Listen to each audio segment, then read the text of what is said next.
لکھ لعنت کسی ہاتھی دے بچے۔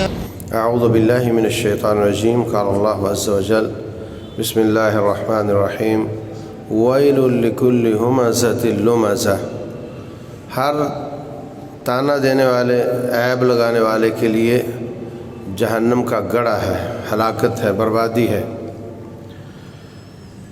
مسلمان کو یہ بات زیب نہیں دیتی کہ وہ دوسرے پر عیب لگائے، تانا دے، عار دلائے،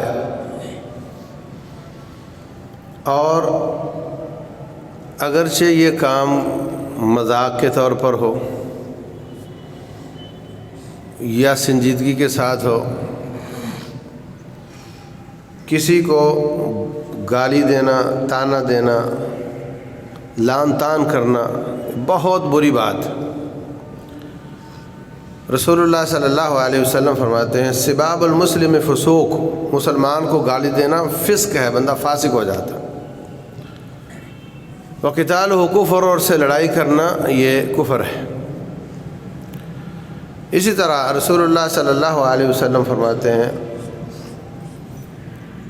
یا معشر من آمن بلسانہ ولم یفض الایمان الی قلبہ، اور لوگوں جن کا ایمان زبان تک ہی ہے، اندر نہیں گیا، دل میں نہیں گیا، مومنوں کو برا نہ کہا کرو، گالیاں نہ دیا کرو، مومنوں کو تکلیف نہ دیا کرو۔ جو شخص مومن کے عیب کے پیچھے لگے گا، رب ذوالجلال اس کو ذلیل کر دے گا ایسے جرم میں جو اس نے چار دیواری میں کیا تھا اور کسی نے نہیں دیکھا تھا۔ اور پھر خاص طور سے کسی کو لعنت کہنا، اس بارے میں پہلی بات تو یہ سمجھیں کہ لعنت معین اور غیر معین ہوتی ہے۔ کوئی کہے کہ یہودیوں پر لعنت، قرآن نے کہا ہے ان پر لعنت ہوئی، لعن الذین کفروا من بنی اسرائیل علی لسان داود و عیسی ابن مریم۔ کوئی کہے کہ جھوٹوں پر لعنت، لعنت اللہ علی الکاذبین، یہ غیر معین لعنت ہے، جھوٹوں پر لعنت ٹھیک ہے۔ لیکن کسی کو خاص کر کے کہنا کہ فلاں تجھ پہ لعنت، یہ لعنت معین ہے، اس کو نبی صلی اللہ علیہ وسلم نے منع کیا۔ ابو جہل پر لعنت کہا جا سکتا ہے، فرعون پر کہا جا سکتا ہے، کیونکہ پتہ ہے کہ یہ کفر پر مر گئے، جہنمی ہیں۔ لیکن جو زندہ ہے پتہ نہیں کب اس کو ہدایت مل جائے اور کب یہ ایمان والا ہو جائے یا اپنی اصلاح کر لے۔ تو ایسے زندہ کو یا جس کے موت پر، کفر پر مرنے کا یقین نہ ہو، اس کی تعیین کر کے لعنت کرنا جائز نہیں۔ رسول اللہ صلی اللہ علیہ وسلم فرماتے ہیں لعن المسلم کا قتل ہی، جس نے کسی مسلمان کو کہا تجھ پہ لعنت ہے، وہ یوں سمجھو اس نے اس کا گلا کاٹ دیا۔ مسلمان کو قتل کرنا اور مسلمان پر لعنت ڈالنا یہ برابر ہے۔ اللہ اکبر۔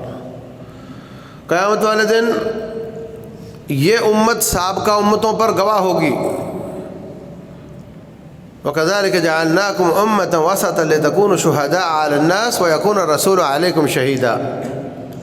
لیکن رسول اللہ صلی اللہ علیہ وسلم فرماتے ہیں جو کسی پہ لعنت ڈالتا ہے وہ قیامت والے دن کسی پر گواہی نہیں دے سکے گا، فاسق، بلیک لسٹ ہو جائے گا جو لعنت ڈالتا ہے۔ اور فرمایا کہ لعنت جب کسی پر ڈالی جاتی ہے وہ دیکھتی ہے، گھومتی رہتی ہے، اگر وہ اس کا حقدار ہوا تو اس پہ پڑ جاتی ہے، وہ حقدار نہ ہوا تو واپس لعنت ڈالنے والے کے منہ پر آ جاتی۔ اللہ اکبر۔ تو لعنت بڑی خطرناک چیز ہے۔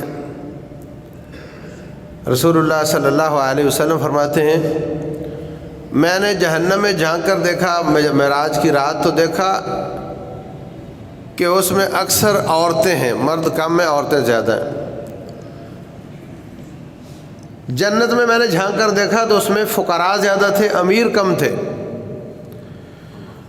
اور جہنم میں دیکھا تو عورتیں زیادہ تھیں، مرد کم تھے۔ کسی نے پوچھا اس کی وجہ کیا ہے؟ فرمایا تکثرن اللعن، اس لیے کہ عورتیں لان تان بہت کرتی، تجھ پہ لاکھ لعنت ہو، ایک بھی نہیں لاکھ لعنت ہو، بہت بڑا جرم ہے، اللہ معاف فرمائے۔ توبہ کرنی چاہیے ایسے شخص کو جس کی زبان ان باتوں کی عادی ہو چکی ہے۔ اللہ اکبر۔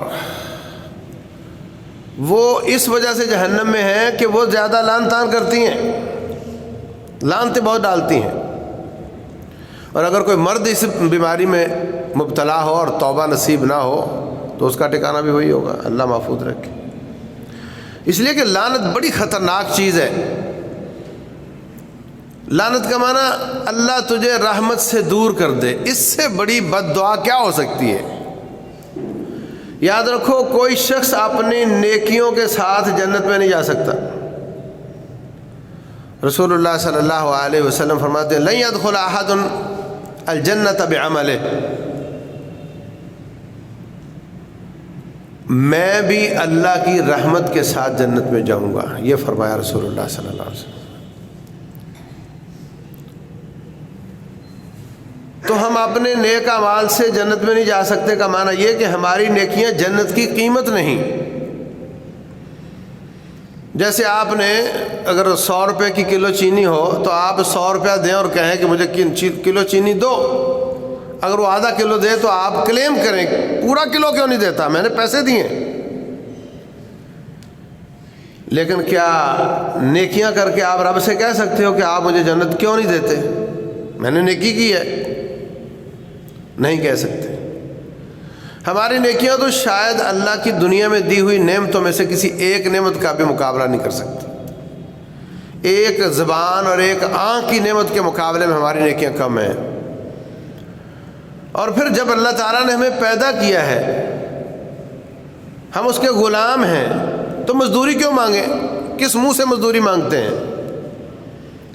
جو آپ زر خرید غلام لاتے ہیں اس کو آپ کام دیں، وہ کام کرے تو مزدوری مانگے گا؟ تو آپ کو تو خود رب نے بنایا ہے، آپ جتنی چاہو نیکیاں کرو، رب کی اطاعت کرو، آپ کا کلیم بنتا ہی نہیں کہ مجھے جنت کیوں نہیں دیتا۔ اس لیے فرمایا اپنی نیکیوں سے جنت میں نہیں جا سکتے، اللہ کی رحمت سے جائیں گے۔ اور جب اللہ کی رحمت کے بغیر جنت نہیں ملے گی تو آپ کہہ رہے ہو اس کو اللہ تعالیٰ لعنت ڈال کر کہتے ہو کہ اس کو رحمت سے اللہ دور کر دے، اس سے بڑی بد دعا کیا ہوگی؟ تو اللہ تبارک و تعالیٰ ہم سب کو توبہ نصیب فرمائے، ہٹ دھرمی، دنیا کا لالچ، اس سے دور ہوتے ہوئے اللہ اس کے رسول صلی اللہ علیہ وسلم کی باتوں کے سامنے سر جھکانا، یہی نیک بندے کا، اللہ کے مومن بندے کا شیوا ہے۔ اللہ ہمیں توبہ نصیب فرمائے، اللہ ہماری زبانوں کی حفاظت کرنے کی توفیق دے، اور رب ذوالجلال ہمارے ٹوٹے پھوٹے اعمال قبول فرما کر جنتوں کا وارث بنا دے۔ واللہ اعلم، وصلی اللہ وسلم وبارک علی نبینا محمد۔